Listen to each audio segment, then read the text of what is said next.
یہ قوم میں گناہ کیوں ہو رہے ہیں, یہ قوم گناہ کیوں کر رہی ہے, بے نمازی کیوں ہے, اس لیے کہ اس کو پتہ ہی نہیں ہے کہ نماز چھوڑے گا تو کیا ہوگا.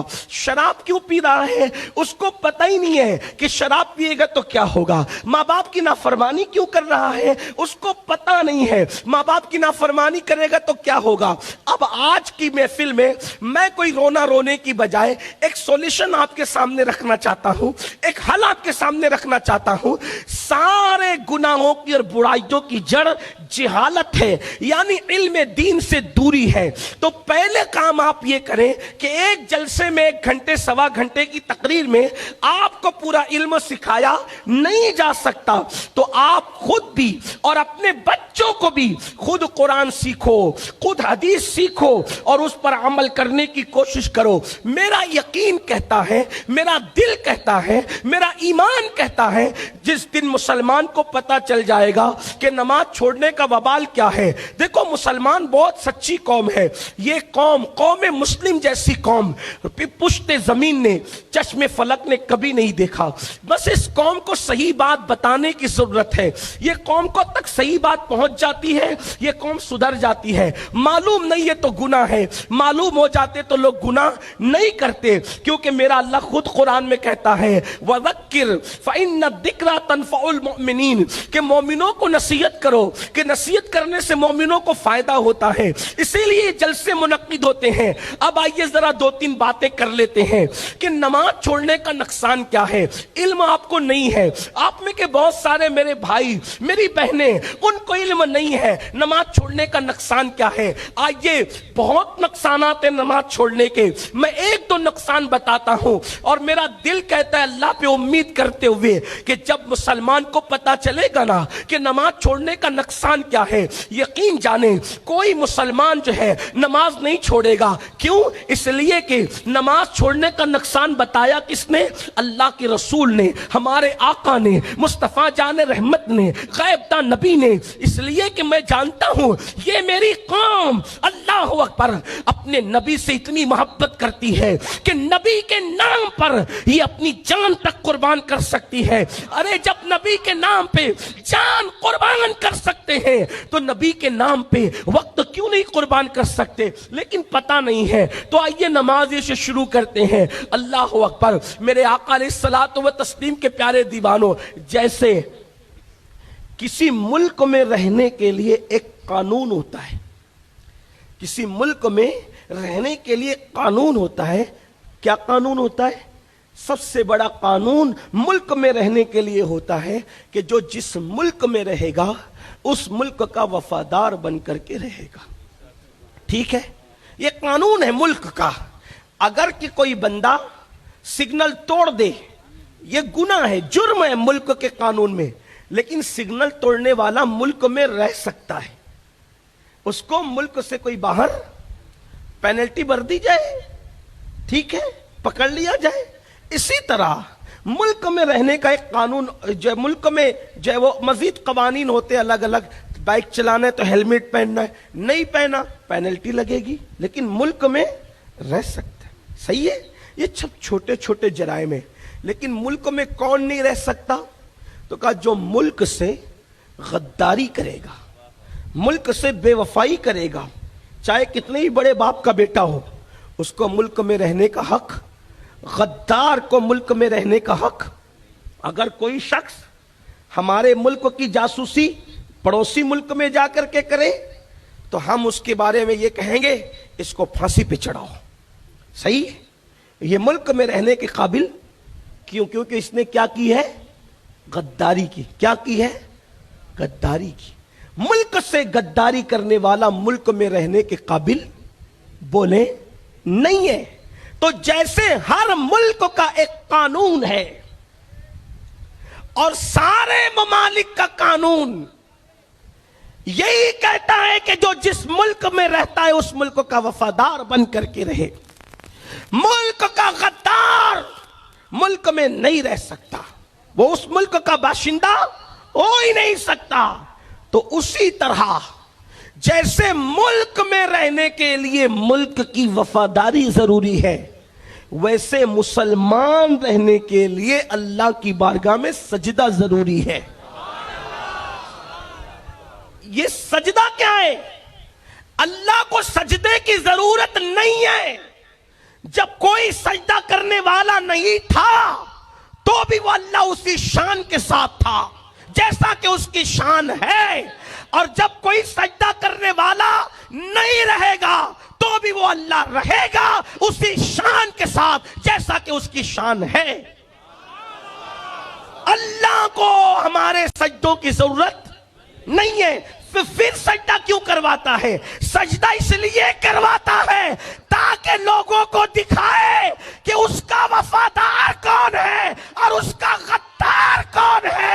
وفاداروں کو بتانے کے لیے اب جو دکان چھوڑ کر مسجد میں آ جائے وہ خدا کا وفادار ہے. فجر میں نیند چھوڑ کے مسجد میں آ جائے وہ خدا کا وفادار ہے. جو اپنی مصروفیت کو چھوڑ کے مسجد میں آ جائے وہ خدا کا وفادار ہے. اور جو سوتا پڑا رہے وہ نیند کا وفادار ہے, خدا کا وفادار نہیں. جو کاروبار میں لگا رہے وہ روزی کا وفادار ہے, رزاق کا وفادار نہیں. اب بتاؤ, جب ملک کا غدار ملک میں نہیں رہ سکتا,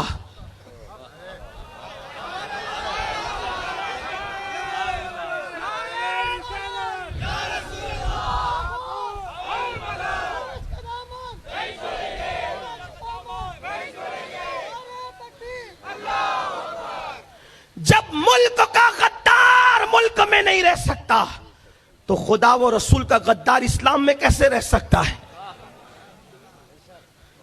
نماز کے بغیر کوئی مسلمان کیسے ہے؟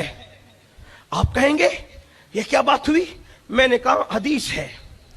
ایک شخص اللہ کے رسول علیہ السلام کے پاس آیا. پہلی بات میں اپنے علماء کے سامنے وضاحت کر دوں بات آگے بڑھانے سے پہلے کہ حنفی المسلک ہونے کی وجہ سے, توجہ کرنا, حنفی المسلک ہونے کی وجہ سے میرا موقف وہی ہے جو جمہور احناف کا موقف ہے بے نمازی کے لیے. ٹھیک, اس سے ہٹ کر کوئی میرا موقف نہیں ہے. لیکن میں حدیث کا تذکرہ کر رہا ہوں تو اسی اعتبار سے کروں گا جو حدیث میں ہے.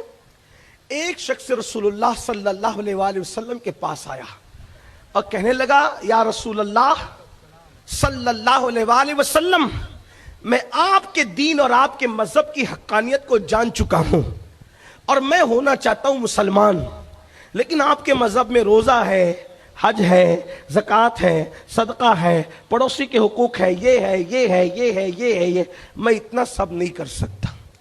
توجہ کرنا, میں اتنا سب نہیں کر سکتا. تو اس وقت اللہ کے رسول علیہ السلام نے فرمایا, ٹھیک ہے, یہ نہیں کرنا چاہتے نہ کرو, اتنا کر سکتے ہو نہ, یہ بھی نہیں, اچھا یہ بھی کم کر دو, اب اتنا کر لو گے نہ, یہ بھی نہیں اتنا. آخری میں سب کم کرتے کرتے کرتے بات یہاں تک پہنچی, چلو ٹھیک ہے ایمان لے آؤ, صرف نماز پڑھنا بس, اور کوئی کام نہیں کرنا ہے, نہ کرو, لیکن اتنا کرو کہ تم نے نماز پڑھنا. اس نے کیا کہا, میں نماز بھی نہیں پڑھ سکتا. توجہ کیجئے, سب چیزیں حضور چھوڑتے چلے گئے. حج نہیں کر سکتے, کوئی بات نہیں, ٹھیک ہے رہنے دو. زکوٰۃ نہیں دو گے, زکوٰۃ نہیں دے سکتے, کوئی حضور علیہ السلام نے ان کی حیثیت دیکھی ہوگی, کوئی بات نہیں, زکوٰۃ بھی نہ دو, وغیرہ وغیرہ. لیکن جب آخری میں رہ گئی نماز, نوجوانوں کی, میرے بھائیوں کی, میری بہنوں کی توجہ, آخری میں رہ گئی نماز, اور فرمایا ٹھیک ہے, نہ ایمان لیا, صرف نماز پڑھا کر بس. اس نے کہا میں نماز بھی نہیں پڑھ سکتا. سرکار نے, میں چلا جا یہاں سے. آقا نے کیا فرمایا, یہاں سے چلا جا, جس کی نماز نہیں ہے اس کا دین بھی نہیں ہے. الا لا دین لہ لا صلاۃ لہ, او کما قال, اللہ کے رسول علیہ السلام فرماتے ہیں کہ جس کی نماز نہیں اس کا دین بھی نہیں. اس لیے کہ نماز دین کا ستون ہے. جس نے نماز کو چھوڑ دیا اس نے دین کو ڈھا دیا, دین کو توڑ دیا, دین کے ستون کو گرا دیا. اللہ اکبر. میرے آقا علیہ الصلوۃ و تسلیم فرماتے ہیں, من ترک الصلاۃ متعمدا فقد کفر, جس نے جان بوجھ کے نماز چھوڑ دی اس نے کافروں جیسا کام کیا, وہ کفر کی حد تک پہنچ گیا۔ اللہ کے حبیب علیہ الصلوۃ و تسلیم کے غلاموں، اندازہ تو کرو، ذرا غور تو کرو، ذرا سوچو تو صحیح، ذرا اندازہ تو لگاؤ۔ اللہ اکبر، میرے اللہ نے پورے قرآن میں کسی عبادت کا حکم 1 مرتبہ دیا، کسی عبادت کا حکم 2 مرتبہ دیا، کسی عبادت کا حکم 3 مرتبہ دیا، کسی کا 4 بار، کسی کا 5 بار، بہت زیادہ کسی کا حکم نہیں دیا گیا۔ لیکن ایک نماز ہے، نماز جس کو نماز کہتے ہیں میرے بھائی، اللہ نے قرآن میں، پورے قرآن میں کم و بیش 700 مرتبہ نماز کا حکم عطا فرمایا ہے۔ نماز کتنی اہم عبادت ہے کہ کم و بیش 700 مرتبہ نماز کا حکم دیا۔ اس لیے جو نماز چھوڑ دیتا ہے، ایک وقت کی نماز چھوڑتا ہے، گویا وہ 700 مرتبہ اللہ کی نافرمانی کرتا ہے، اور جو 1 مرتبہ نماز پڑھتا ہے، اللہ پوری مخلوق کی عبادت کے برابر اس کو ثواب عطا فرماتا ہے۔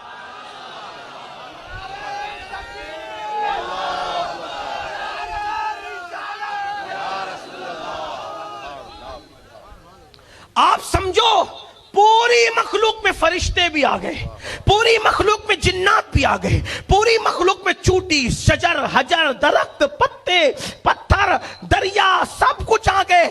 اللہ پوری مخلوق کی عبادت کے برابر صرف 2 رکعت پڑھنے والوں کو ثواب عطا فرماتا۔